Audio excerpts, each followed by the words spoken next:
Welcome to the Experiment Podcast. I'm your host, Jade Theriot, and as always, I am so excited and so grateful that you are here.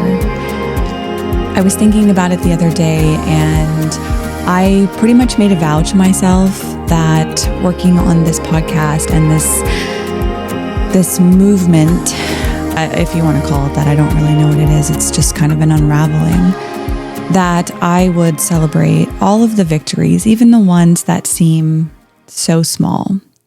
And we've reached 100 downloads on the podcast, which is major. And I've also reached 100 followers on Instagram, which in the social media world is funny because it's so small. 100 followers is, in the minds of, I think, social media creators, not very much. But as I'm sitting here, I'm imagining 100 people in front of me listening to this podcast, listening to me talk and share.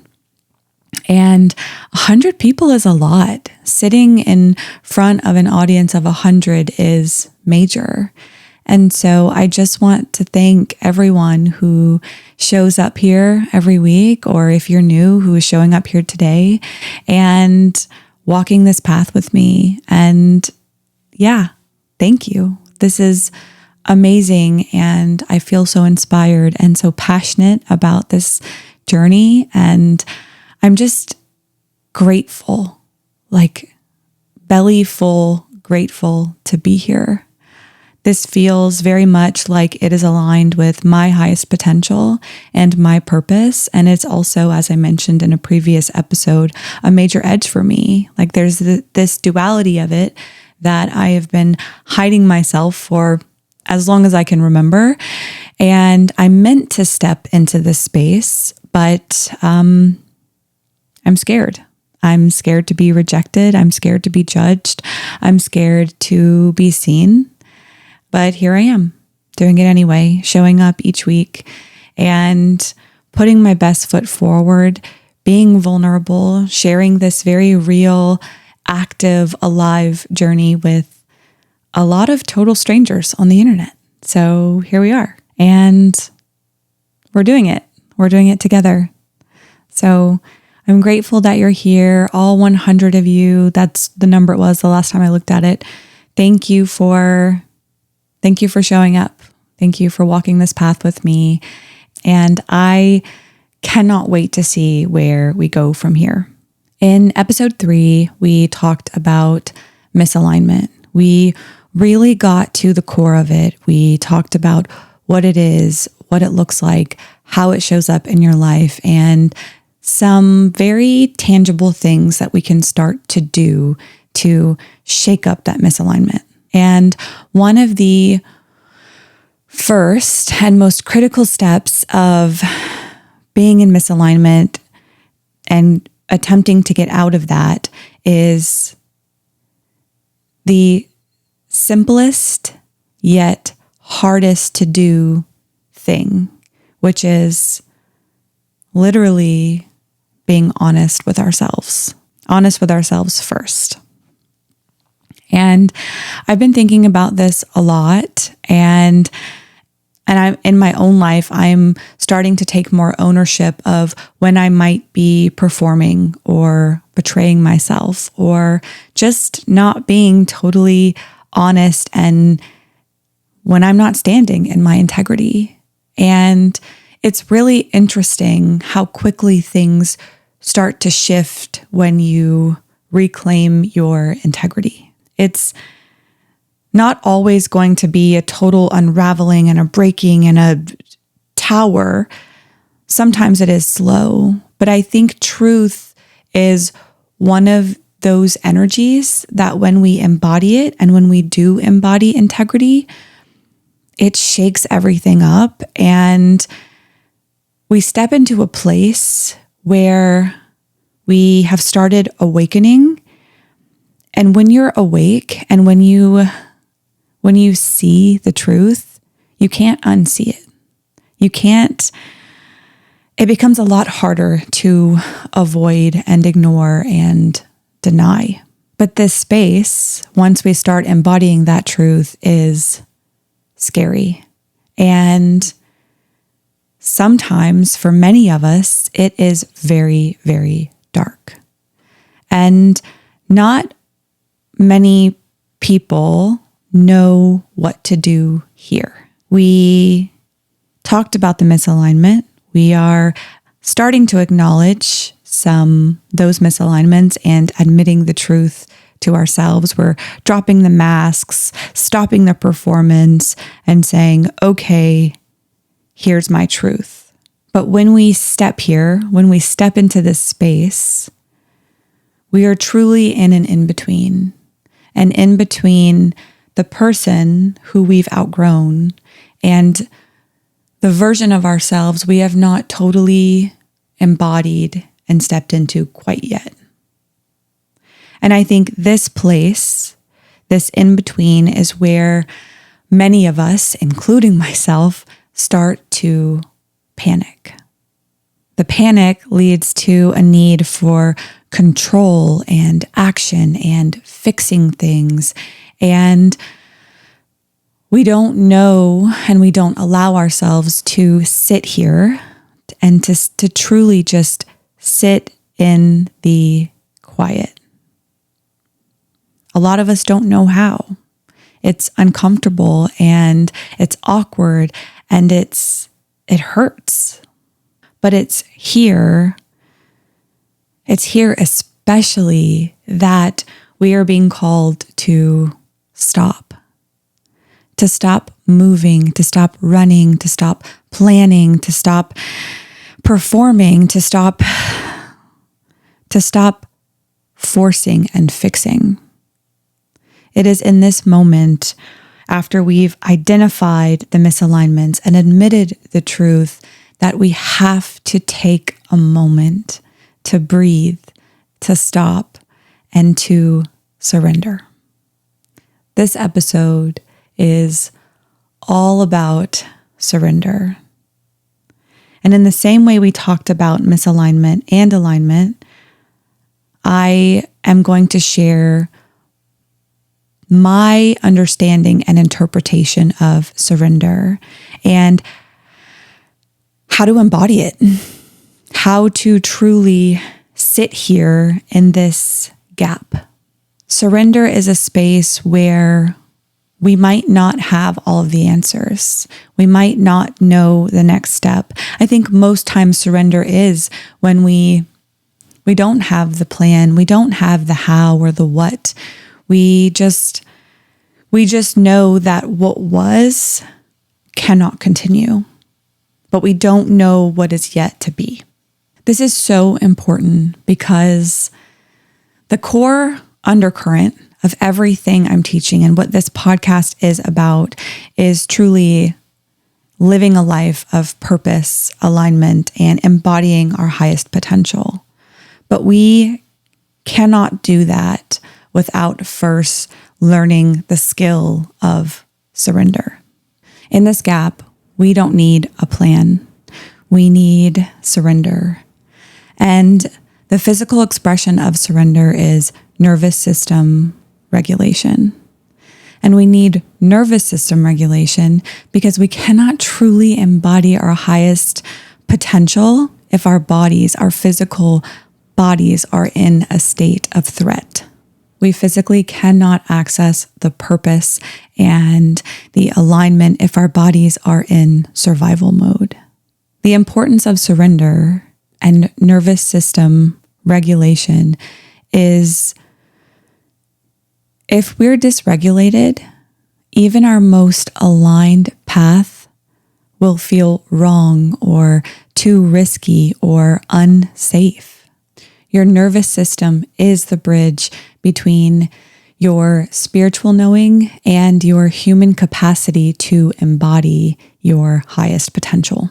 The nervous system is the bottom line determining factor of whether or not you can hold your desires and process your truth and trust the timing.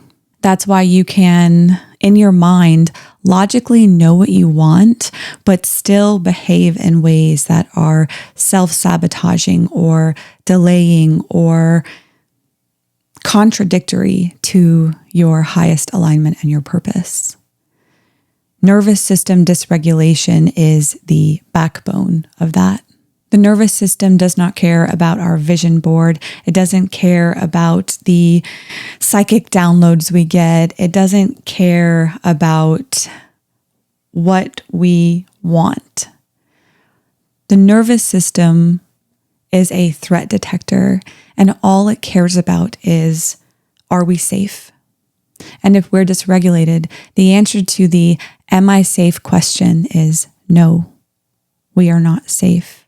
Therefore, I will not extend the energy, the consistent energy and aligned action to perform and engage in behaviors that would better my life. Instead, I have to focus and harness all of my energy reserves on ensuring my survival. And this is why I am hyper-focusing on surrender and nervous system activation in today's episode. Because in order for us to go from misalignment to a sustainable alignment, we have to learn the practice of presence, surrender, and nervous system activation. We have to make sure that our bodies feel safe to step into a state of alignment, and that instead of expending all of our energy reserves on safety and survival, we are making space and room within ourselves to embody the highest potential version of ourselves. I'm going to do my best to simplify the rest of this episode as much as I can, but this is a bit sciencey, and as I vowed and as I live and breathe, the importance of the Experiment podcast is that I am bridging real science with mysticism and connecting those dots. And so the next bit of this episode might get a little sciencey, and I am going to do my very best to explain it in a way that is digestible and easy to understand and easy to relate to, so you can build awareness in your own life and get into a state of surrender. But in order to fully understand the concept of surrender, we have to understand our nervous system. And one of my favorite explanations and teachings about the nervous system is the polyvagal theory, which breaks the nervous system into 3 states. Sympathetic nervous system activation, aka fight or flight, feels like tension, gripping, irritability, urgency. It feels like go, go, go. It looks like overworking, micromanaging, trying to control everything. In fight or flight mode, we are pushing. We are pushing and moving because sitting still feels unsafe. Next, we have dorsal vagal, which is freeze or collapse. Dorsal vagal nervous system activation feels like when you're tired, but your brain is wired. It feels numb, disconnected, disassociated, checked out. It looks like procrastination, disconnection, withdrawal. A lot of times, dorsal vagal nervous system activation, we basically just disengage from life as a form of protecting ourselves. Lastly, we have ventral vagal, which is safety and regulation. When we are in a ventral vagal state, we feel grounded and safe and present. It is in a ventral vagal state where we can physically and spiritually surrender. Being in a ventral vagal nervous system activation state looks like creative flow and honest and vulnerable conversations. It looks like present and intentional actions. It looks like intimacy and intuitive action and connection with life and opportunities and the very present moment. Ventral vagal activation state is where alignment lives. There are two overarching themes of nervous system activation, and that is sympathetic and parasympathetic. I want to add in a little tip here, that optimal nervous system functioning is balanced. It is a mix of the sympathetic activation, which is the fight or flight go mode, and the parasympathetic activation, which is the ventral vagal activation. Optimal nervous system functioning is a healthy balance of the sympathetic nervous system activation, which is that go mode, the fight or flight, and the ventral vagal activation, which is the safe, grounded, and regulated state. We need the sympathetic mode to take action and to get things done, to meet deadlines, to give us that push. But the sympathetic nervous system activation is not meant to be lived in. It is a survival mode. And when we live in a sympathetic nervous system activation for extended periods of time, we start to burn out our system. It's like putting your foot on the gas pedal of a car and going and going and going. Eventually, that car is going to run out of fuel. It's going to run out of energy. Our bodies are the car. We have got to get ourselves into a parasympathetic activation, into that ventral vagal activation, and breathe and ground and live in a state of presence.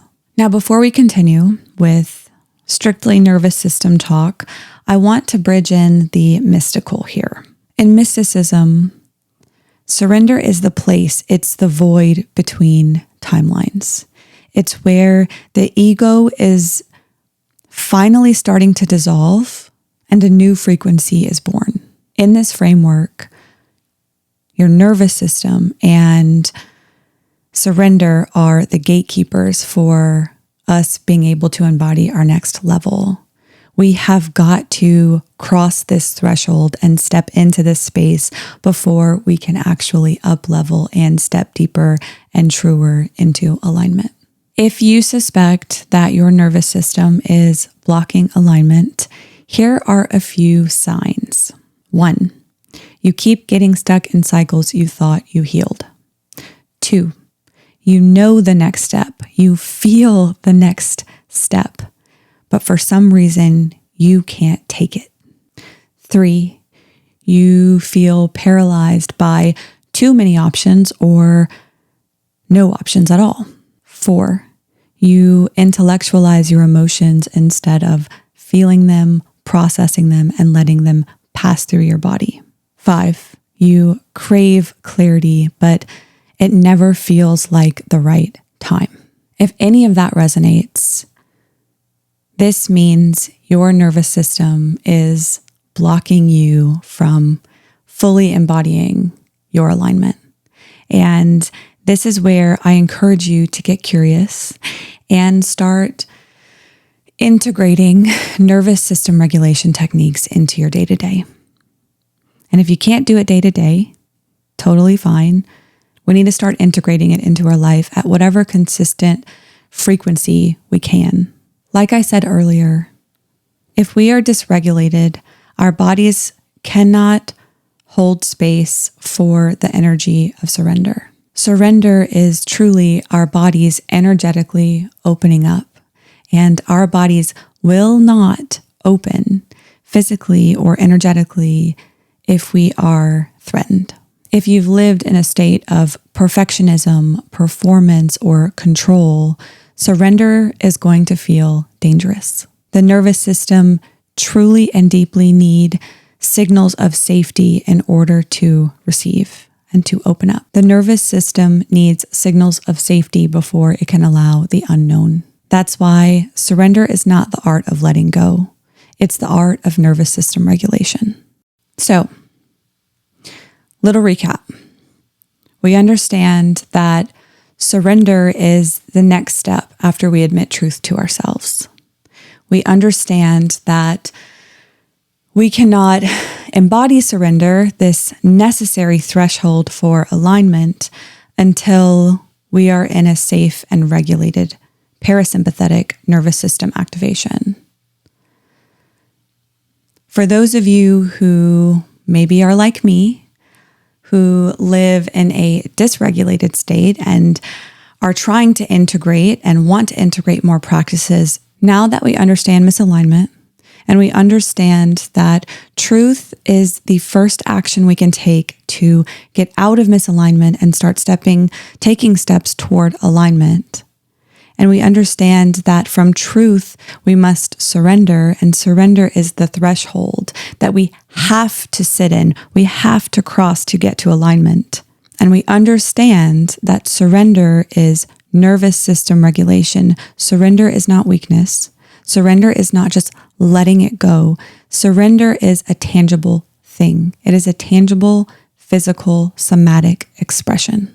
Now that we understand this and we understand what surrender is and what our nervous systems are and the high level of how our nervous systems operate, we can ask ourselves, am I living in a sympathetic state or a parasympathetic state? And remember, there should be a balance of parasympathetic and sympathetic. If we live too much in the sympathetic, we're going to burn out. If we live too much in the parasympathetic, we probably aren't going to get very much action done within our lives. It should be a gentle ebb and flow of both. But if we are living in prolonged states of the sympathetic activation and we are constantly, always dysregulated, we need to take action and regulate ourselves and regulate our nervous systems so that way we can fully step through this threshold of surrender towards alignment. Okay, we can't live in survival mode. What do we do? How do we get out of survival mode? There are a couple of strategies, tools that I hope you take from this episode and put in your metaphysical, metaphorical toolbox for later or for right now.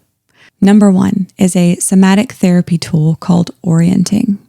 The purpose of it is to pull us out of our mental spiral and into the present moment and interacting with our environment. It's very simple. All we do is look around the room we're in and identify 3 colors, 3 sounds, and 3 textures. Orient yourself when your thoughts are racing, when you are feeling overwhelmed, or when you might be spiraling. Number 2 is vagus nerve activation. Our vagus nerve controls our body's ability to shift into a calm state. You can do this by humming or rocking or taking very slow, long exhales, or even placing a warm hand on your chest. I recommend doing this daily, even if it's just for 2 minutes, starting your day this way and ending your day this way. It's grounding, and it's also an excellent and very quick way to ground in your body and connect with yourself. Number 3, grounding through touch. You can feel your feet on the ground or place your hands on your thighs and touch your body. You might hold something cold or textured, something that feels interesting on your skin or feels like pressure on your body. This helps us to regulate because we are engaging with sensation instead of thought. Number 4, micro honesty. Actively talk yourself through what is happening inside you. You might say, I'm bracing, or I feel numb, or I don't feel safe enough to trust this yet or to hold this yet. Naming truth disarms the nervous system and opens our body to a new capacity. Number 5, and this is actually my favorite one, and it's one I've started to play around with a little bit, but I found it to be probably the most impactful. And that is, I know I mentioned her last week, but I'm going to bring her up again because I just adore her, Martha Beck. In a podcast episode, I can't remember which one it was with her, she talked about how our brains, when we are like in an anxious state, can't be creative and anxious at the same time. So the quickest and most grounding way out of anxiety is actually through creating. I definitely struggle with anxiety. I have, I think, some OCD, some ROCD, which is like relationship OCD. It's very intrusive thoughts. And I'm not perfect at this yet. Again, this is very much a living experiment with me in my own life. But I am finding that when I do feel those anxious moments and I shift into a state of curiosity and creation, there is not space for my anxiety to coexist there. My inspiration starts to take over, and it kind of creates like this laser-like focus for me, and the anxiety subsides. Surrender isn't just a vibe. It's not letting go. It is truly a biological shift. When our bodies stop gripping and trying to control, our energy is able to start listening to our intuition and those little nudges from the universe that are saying, hey, there's more joy and alignment this way. Go this way. We are able to hear the guidance that is always around us, always pushing us, but we're able to listen and hear it and respond to it in an aligned way. And we are able to take aligned action because of that. A few years ago, I read the book Letting Go by David R. Hawkins. It was a great book, and I'm very much the kind of person I take and extract what resonates most with me from pretty much anything. And I keep that and I just let the rest go. And this is a book I very much did that. But I found it to be very informative about emotional processing. Emotional processing is a very important part of surrender and nervous system regulation. We have to be able to hold space for the emotions that arise in a place of surrender. We have to be able to hold space for the anger and the overwhelm and the confusion. And we have to cultivate the skills to let those emotions rise up and flow out. Most of us try to suppress or fix our emotions, and that leaves us stuck and that leaves us dysregulated. So part of this regulating process is also becoming more emotionally intelligent. And the way that we do that is we start to experiment with our own emotions. We let emotions rise without naming them, judging them, or trying to fix them. And we have to, with a level of intentionality, say, feel it, breathe, this can stay. I am not going to try to change or fix this or push it away. Emotion is meant to be in motion. It is meant to flow through us. When we tighten around it, when we suppress it, and when we try to fix it, it stops, becomes stagnant, and it stores itself in our body. Surrender is a tangible way that we can allow that emotion to complete its life cycle of rising up and flowing out. There are infinite faces of what surrender looks like, infinite iterations of it in the universe. It can look like canceling plans without guilt, letting a conversation stay unresolved, saying, I don't know, and letting yourself feel peace.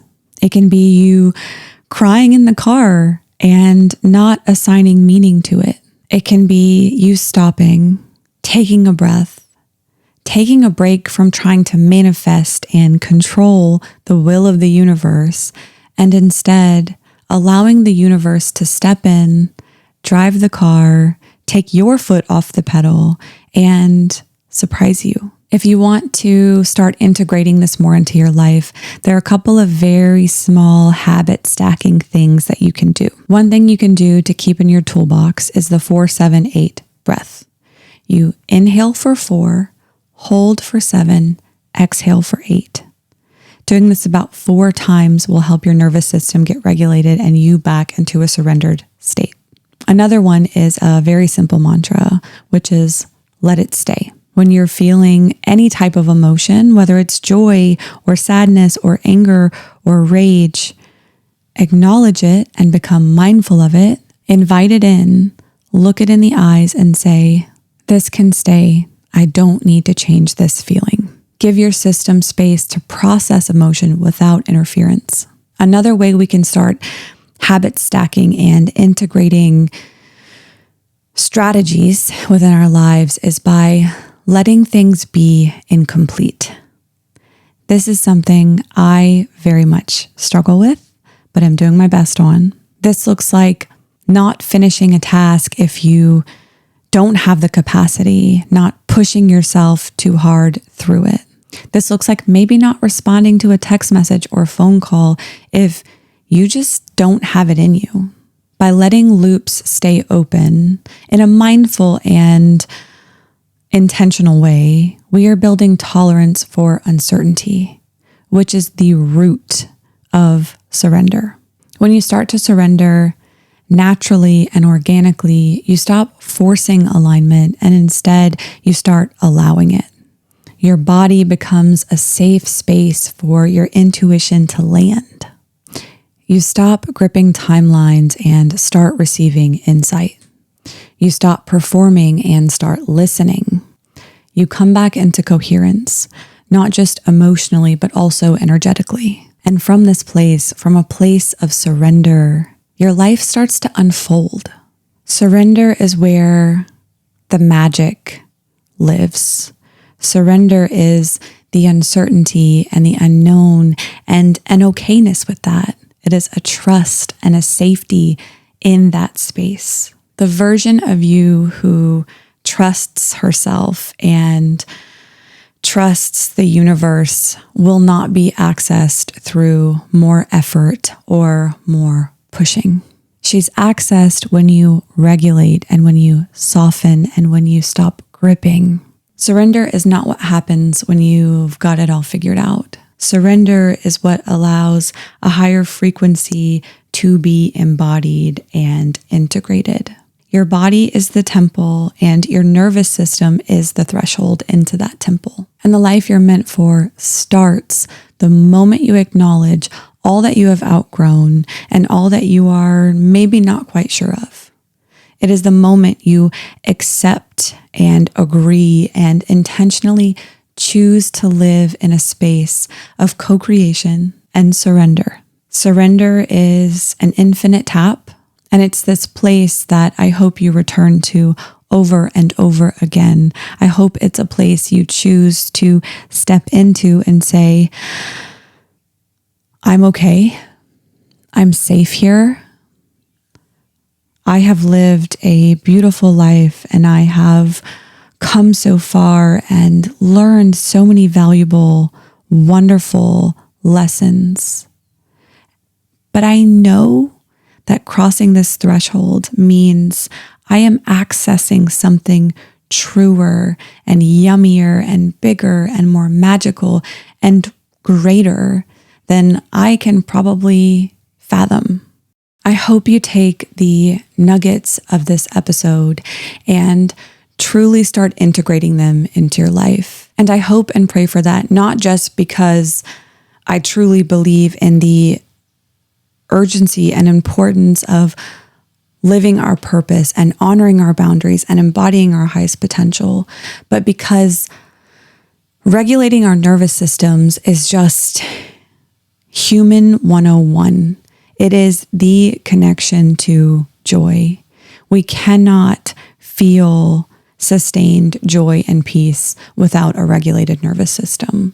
So mysticism aside and spirituality aside, I hope that you take this episode and you understand the weight and the importance of a regulated nervous system and you integrate these practices into your life. May your nervous system be regulated and you take the juice of this episode and drink it up and step into this space and truly, deeply surrender. I hope you breathe and feel safe and feel grounded and feel present. Thank you so much for taking the time to show up here and listen to this episode. This was a deep one, but so critical to the path. And if you are hungry for more joy and more alignment, and you truly want to live a life of purpose and alignment, surrender is the threshold. If you haven't already, I hope you follow the podcast on Spotify, on Instagram at Experiment Pod with Jade. Follow me on Threads at Experiment Pod with Jade, and stay looped in to all the things I'm sharing. I encourage you, if this resonates with you and if you find it valuable, share it to your people. I don't want to scream into the void with the rest of the noise. And the fun part is, this is an experiment. There's zero pressure. There is zero expectation. We are asking questions, getting to the bottom of answers, asking more questions, getting to the bottom of more answers, making micro shifts, and letting ourselves lay belly up in the river and allowing the undercurrent to drive us. And laying belly up in the current and allowing the universe to steer us. Thank you again for showing up, and I'll see you next week.